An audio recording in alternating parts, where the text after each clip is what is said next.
هبت كالريح كالريح كالريح قوية، شبت كالنار كالنار كالنار وضية.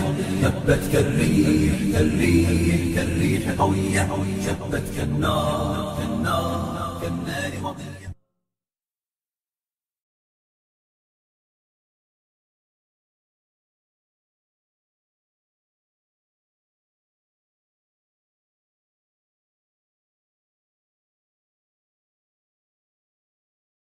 بسم الله الرحمن الرحيم. كتب عليكم القتال وهو كره لكم، وعسى أن تكرهوا شيئا وهو خير لكم، وعسى أن تحبوا شيئا وهو شر لكم، والله يعلم وأنتم لا تعلمون.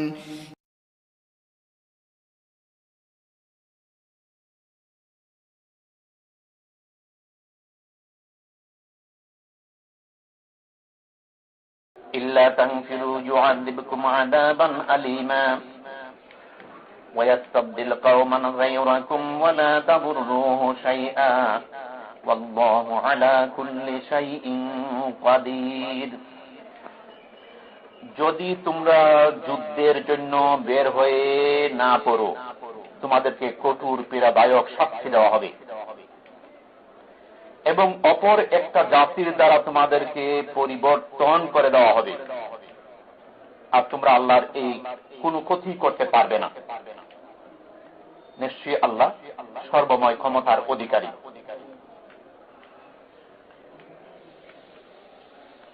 এখানে চূড়ান্তভাবে আল্লাহ একটা ধমক দিচ্ছেন। প্রথম ঈমানদারদেরকে তার ঈমানী চেতনা জাগ্রত করেছেন যে তোমরা একদিকে ঈমানের দাবি করো, অপরদিকে তোমরা যুদ্ধের জন্য নির্দেশ দেওয়া হলে তোমরা যুদ্ধের জন্য অভিযানে বের না হয়ে এই দুনিয়ার মোহে তোমরা মোহাবিষ্ট হয়ে তোমরা জমিনকে আঁকড়ে ধরে পড়ে থাকো।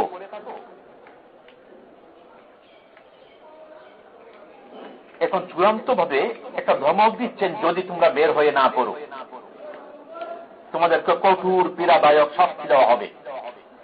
ইউআযিবকুম আযাবান আলীমা, তোমাদেরকে শাস্তি দেওয়া হবে। কেমন শাস্তি? কঠোর পীড়াদায়ক শাস্তি। শুধু ইউআযিবকুম আল্লাহ বলেননি, এতটুকু বললেই যথেষ্ট হতো। কিন্তু যারা আল্লাহর দ্বীনের বিজয়ের জন্য যুদ্ধ অভিযানে বের না হবে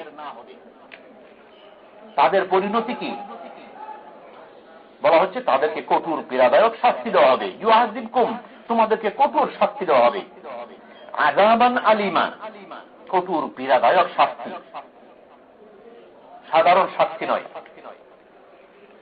আল্লাহর নির্দেশ অনুযায়ী আল্লাহর দ্বীনের বিজয়ের জন্য আল্লাহর দুশমনদের বিরুদ্ধে যুদ্ধ করার নির্দেশ অমান্য যদি কেউ করে আর সে অন্য সকল আদেশ পালন করে, সকল ইবাদতি করে, যখন জিহাদ ফরজে আইন হয় সে সকল ইবাদতি করা সত্ত্বেও যদি শুধুমাত্র সেই জিহাদে অংশগ্রহণ না করে তাহলে এই কঠোর শাস্তির উপযুক্ত সে হয়ে যাবে। তার কোনো ইবাদতি, কোনো আমল তাকে ওই আযাব থেকে বাঁচাতে পারবে না।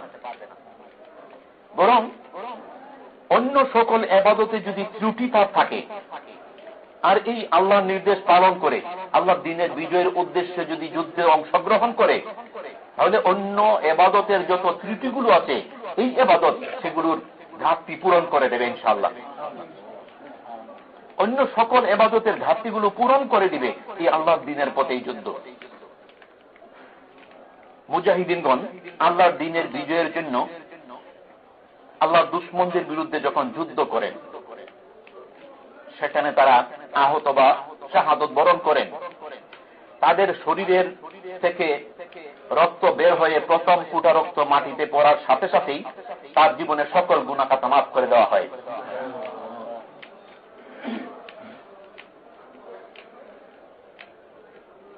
কোন ইবাদতের মাধ্যমে আল্লাহ এইভাবে তার বান্দাকে পবিত্র করেন না। একমাত্র আল্লাহর দ্বীনের বিজয়ের জন্য যারা জিহাদে অংশগ্রহণ করে, আল্লাহর দুশমনদের বিরুদ্ধে যুদ্ধ অভিযানে বের হয়, সেখানে তারা শাহাদত বরণ করে, হকুল লাভ যা আছে সবগুলো আল্লাহের মাধ্যমে এটা পূরণ করে নেন। শুধু হকুল ইবাদতটা বাকি থাকে, কিন্তু সেই হকুল ইবাদতটাও আল্লাহ হাশরের ময়দানে ওই বান্দার প্রতি সন্তুষ্ট হয়ে আল্লাহ নিজের পক্ষ থেকে এটা আদায় করে দিবেন ইনশাআল্লাহ।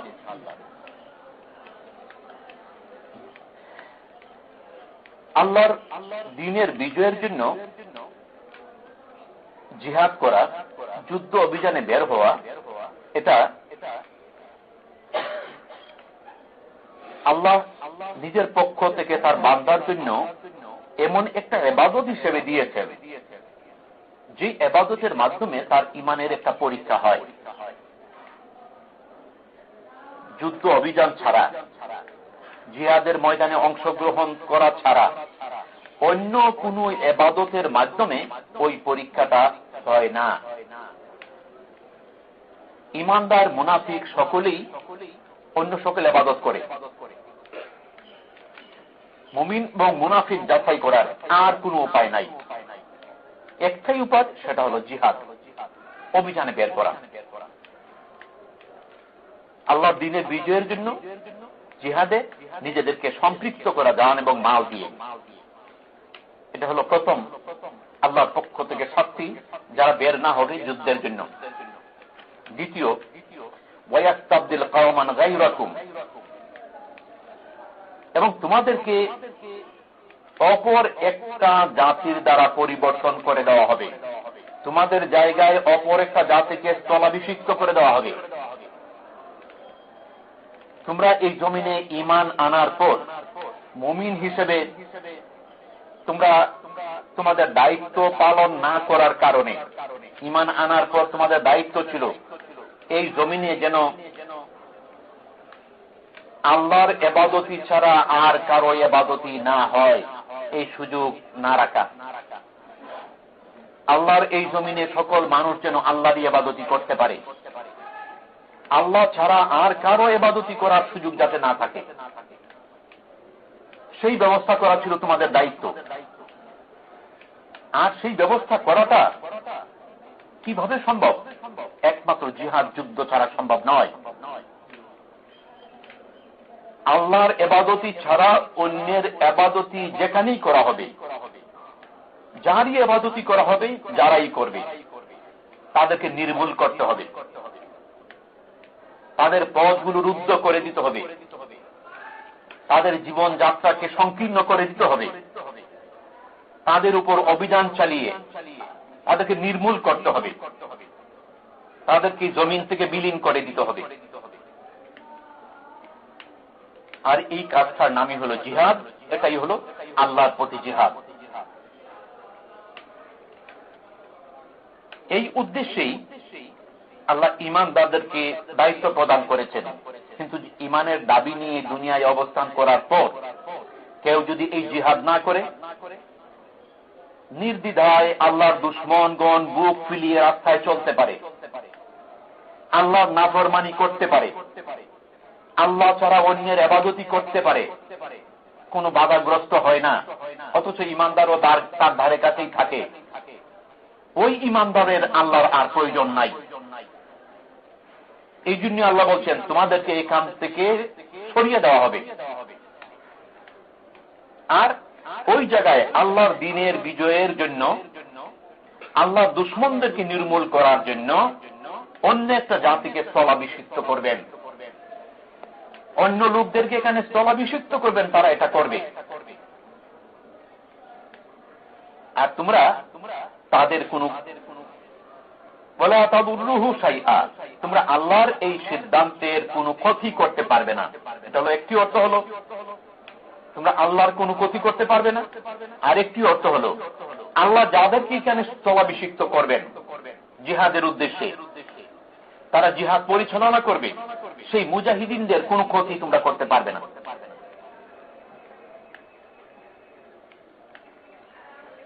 আমরা যদি একটু এই কথাটা চিন্তা করি, যাদেরকে আল্লাহ এখান থেকে অপসারিত করে দেবেন, তারা কি কোনদিন আল্লাহর কাছে নাজাত পাওয়ার আশা করতে পারে? কখনো নয়। আল্লাহ তাদের প্রতি অনুগ্রহ করেছিলেন, দয়া করেছিলেন, ইমানের দৌলত তাদেরকে দান করেছিলেন, তাদেরকে ইমান আনার জন্য তাদেরকে সুযোগ দিয়েছিলেন।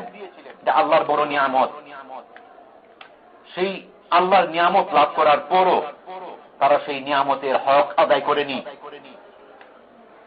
ইমানের দাবি ছিল যে এই জমিন শুধু আল্লাহর ইবাদতের জন্যই উন্মুক্ত থাকবে, আর কারো ইবাদতই এই জমিনে হবে না।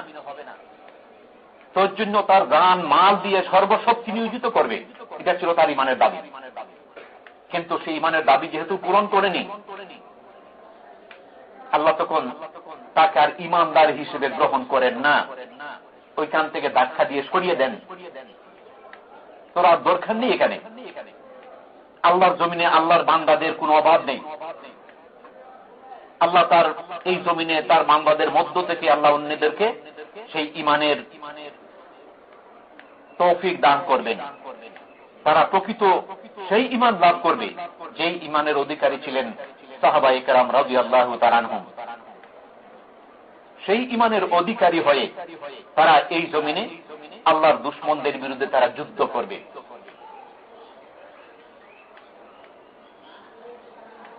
আল্লাহ সুবহানাহু ওয়া তাআলা কাউকে এটা স্থায়ী কোনো সম্পদ হিসেবে দান করেননি,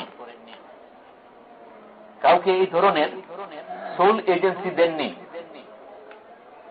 যে ইসলামের নাম নিয়ে আমরা কাজ শুরু করব, ইমানের দাবি করে আমরা এখানে ইসলামের বিজয়ের জন্য কাজ শুরু করে আল্লাহর দুশমনদের সাথে আমরা বন্ধুত্ব করে সহাবস্থান করব। এই ধরনের দুষ্টুমি করার সুযোগ আল্লাহ দেন না। ইমানের দাবি করার পর, ইসলামের বিজয়ের আওয়াজ তোলার পর আল্লাহর দুশমনদের সাথে কোনো ধরনের বন্ধুত্ব হবে না। যারা আল্লাহর দ্বীন মানে না, আল্লাহকে একমাত্র ইলাহ হিসেবে তারা গ্রহণ করে না, তাদের বিরুদ্ধে যুদ্ধ পরিচালনা করবে। এটাই হলো ইমানের দাবি। মুসলিম হিসেবে পরিচয় দিলে এটাই হলো তার কর্তব্য। কিন্তু তা না করে আমি শুধু ইসলামের নাম নিলাম আর আমার সব কিছু ইসলামী হয়ে গেল, এই ধরনের ভ্রান্ত আকীদা নিয়ে কেউ যদি অবস্থান করে আল্লাহ তা গ্রহণ করেন না। বরঞ্চ তাদের এই পাপের কারণে, ইসলামের নাম নিয়ে অনিসলামিক শক্তির সাথে বন্ধুত্ব স্থাপনের কারণে, আল্লাহ দুশমনদের বিরুদ্ধে যুদ্ধ না করার কারণে আল্লাহ তাদেরকে লাঞ্ছিত অপমানিত করেন। তাদেরকে আর ইসলামী শক্তি হিসেবে, মুসলমানদের পক্ষের শক্তি হিসেবে তাদেরকে আর গ্রহণ করেন না। তাদেরকে লাঞ্ছিত অপমানিত করে তাদেরকে এই কাম থেকে অপসারিত করেন। এবং প্রকৃতপক্ষে যারা ঈমানদার তাদেরকে আল্লাহ এই জায়গায় স্থলাভিষিক্ত করেন। এখন যদি কেউ এই স্থলাভিষিক্ত হওয়ার পরেও তাদের পথ অনুসরণ করে, পূর্বে যারা আল্লাহর দুশমনদের সাথে বন্ধুত্ব স্থাপন করেছিল, আল্লাহর দুশমনদের বিরুদ্ধে যুদ্ধ করেনি, তাদের মতো যদি হয়ে যায়, তাদেরকে আল্লাহ আবার আগের মতো অপসারিত করে আরেকটা দলকে নিয়ে আসবেন। আল্লাহ এইভাবেই তার দ্বীনের সেই দায়িত্ব আঞ্জাম দেওয়ার জন্য মুমিনদেরকে তিনি সব সময়ের জন্যই এই দুনিয়ায় অব্যাহত কাজ করার সুযোগ রাখবেন।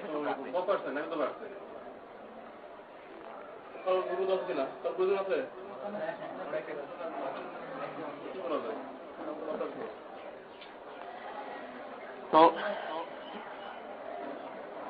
আল্লাহ সুবহানাহু ওয়া তাআলা যখন আমাদেরকে এই নির্দেশগুলো প্রদান করেছেন, আমরা যদি একটু চিন্তা করি, আমরা চোখের সামনে এগুলো আমরা দেখতে পাবো। যাদের প্রয়োজন আছে এক দুজন করে আগে যান, এরপর আমি শেষ করে দিতেছি। এখানে আল্লাহ যেই নির্দেশগুলো এখানে প্রদান করেছেন, আমরা যদি একটু চিন্তা করি, আমরা চোখের সামনে দৃষ্টান্তগুলো দেখতে পাবো। যারা দ্বীনের বিজয়ের উদ্দেশ্যে এদেশে সংগঠিত হয়েছিল, এবং সেই উদ্দেশ্যে তারা কাজ করেছিল, সুসংগঠিত হয়েছিল।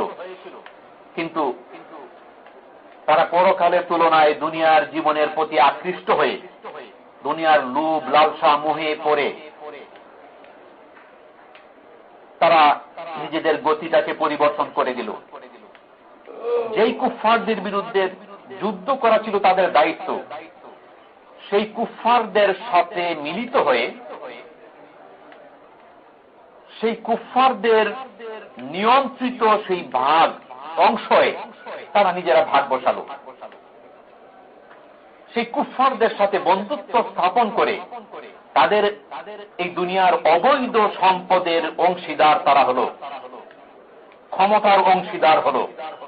আল্লাহ তা বরদাস্ত করেননি, সাথে সাথে তাদেরকে পাকড়াও করলেন, লাঞ্ছিত করছেন, অপমানিত করছেন, বেইজ্জত করছেন।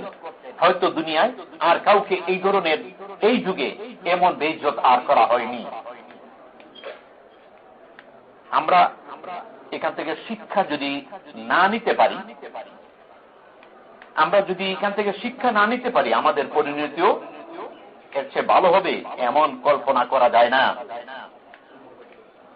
এই জন্য আমরা এখান থেকে শিক্ষা গ্রহণ করি। রাসূলুল্লাহ সাল্লাল্লাহু আলাইহি ওয়াসাল্লাম যেইভাবে দ্বীনের বিজয়ের পথ দেখিয়ে গিয়েছেন, বিভিন্ন যুদ্ধ অভিযানগুলোকে সেনাপতির দায়িত্ব পালন করে, বিশেষ করে এই আয়াতে যেখানে দুনিয়ার পরাশক্তির বিরুদ্ধে যুদ্ধ করার জন্য তাবুকের অভিযানে রাসূল সরাসরি সেনাপতি ছিলেন। যদি কেউ এই যুদ্ধ অভিযান পরিচালনা করা, যুদ্ধ করা তাকে অপছন্দ করে, নিঃসন্দেহে সে ঈমানদার নয়। ঈমানের যতই দাবি করুক, কে রাসূলকে অপছন্দ করছে, রাসূলের কাজকে অপছন্দ করছে। এজন্য আজকের দুনিয়ায় যেহেতু কুফফার শক্তি এখানে বিজয়ী, আর সেই কুফফার শক্তিগুলো আমাদের চতুর্পার্শ্বে বিদ্যমান আমরা দেখতে পাচ্ছি। আমাদেরকে বিশাল অঞ্চল পাড়ি দিয়ে বহু দূরে যেতে হচ্ছে না, ধারে কাছেই আল্লাহর দুশমনগণ আমাদের আছে। শুধুমাত্র আমাদের সিদ্ধান্ত নেওয়া, আমাদেরকে সংগঠিত হওয়া, প্রস্তুতি নেওয়া, প্রশিক্ষণ নেওয়া আর অভিযান পরিচালনা করা, এটা হলো আমাদের কাজ। এই কাজ যদি আমরা করতে পারি, ইনশাআল্লাহ আমরা ঈমানের দাবি পূরণ করে হয়তো আল্লাহ জমিনে দ্বীনের বিজয় দান করবেন, অথবা তিনি আমাদেরকে শহীদ হিসেবে কবুল করবেন। দ্বীনের বিজয়ের দায়িত্ব আমাদের নয়, বিজয়ের দায়িত্ব আল্লাহর। কখন জমিনের কোথায় দ্বীন বিজয়ী হবে এটা আল্লাহ জানেন। আল্লাহর বান্দাদেরকে বিজয়ের দায়িত্ব তিনি দান করেননি। আল্লাহ দ্বীনের বিজয়ের উদ্দেশ্য নিয়ে যুদ্ধ করার নির্দেশ আল্লাহ দিয়েছেন। বান্দার দায়িত্ব হলো সে যুদ্ধ করা। হয়তো আল্লাহ তার মাধ্যমেই আল্লাহ বিজয় করবেন, অথবা তাকে শহীদ হিসেবে কবুল করে নিয়ে জান্নাতে তাকে সম্মানিত আসন দান করবেন। তো আল্লাহ আমাদের তৌফিক দান করুন, আমিন। সুবহানাকাল্লাহুম্মা বিহামদিকা আশহাদু আল্লা ইলাহা ইল্লা আনতা আস্তাগফিরুকা ওয়া আতুবু ইলাইক।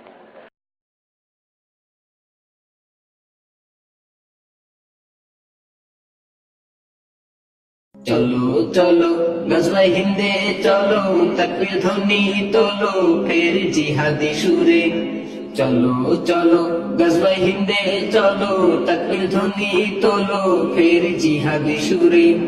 চলো চলো গজওয়ায়ে হিন্দে চলো, তাকবীর ধ্বনি তোলো ফের জিহাদি সুরে।